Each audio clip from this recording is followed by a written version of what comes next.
La victoria es segura. La oligarquía colombiana ya está derrotada.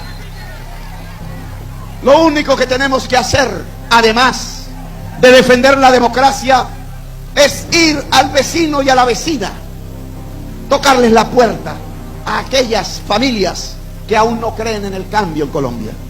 Es, si se trata de un joven, de una joven, hablar con el padre, hablar con la madre, hablar con el abuelo y la abuela y convencerlos, convencer al vecino o al abuelo del cambio de Colombia, del momento histórico único que la providencia y las luchas de la gente lograron producir.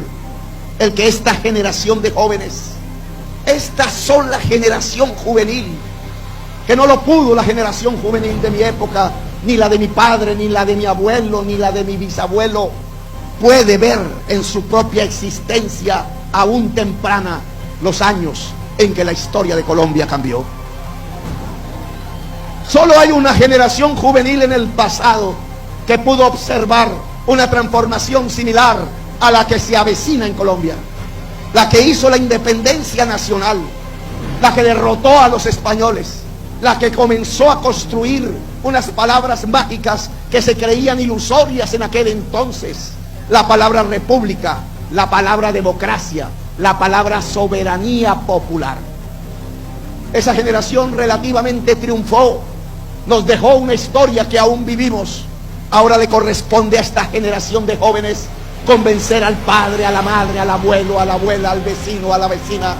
Solo necesitamos 400.000, 1.000.000 de votos más, un presidente popular, un presidente cuyo origen es el campesino, es el obrero, es el asalariado, es la gente popular, se haga presidente de Colombia. Y no solo por su origen, sino por su corazón, por su alma, porque su corazón y su alma no está al lado del poderoso, no está al lado del que excluye, está al lado de la gente sencilla, de la gente que trabaja, de la gente del pueblo.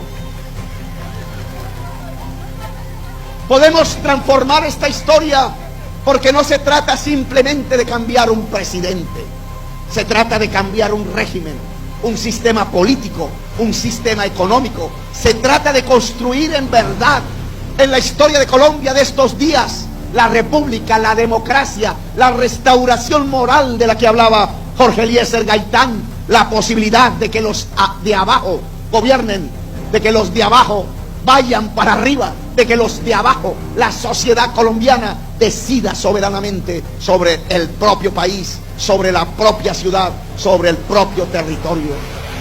Es el momento del pueblo. Ha llegado el momento del pueblo colombiano.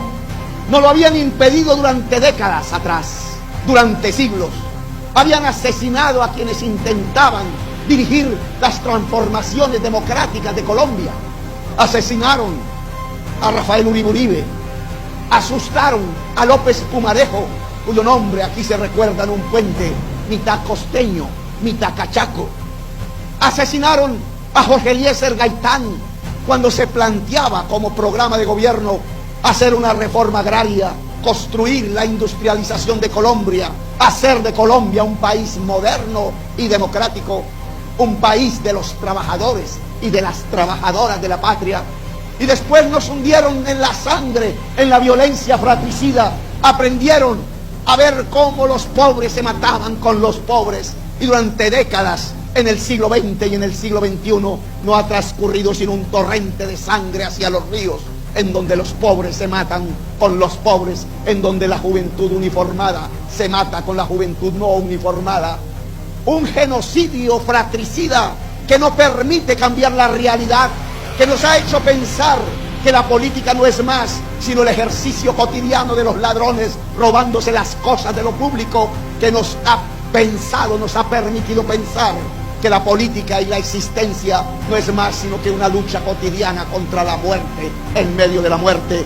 La sociedad colombiana se acostumbró a pensar que política es igual a robar y que poder es igual a matar, y resulta que no, que así no es el mundo, que el mundo ha construido una civilización y que esa civilización permite es pensar que la política es el instrumento para volver realidad las libertades y los derechos de la mayoría, y que el poder no debe ser de unos cuantos, sino que el poder le debe pertenecer a la totalidad sin exclusiones de una sociedad, para que se pueda construir una nación que pueda convivir en paz.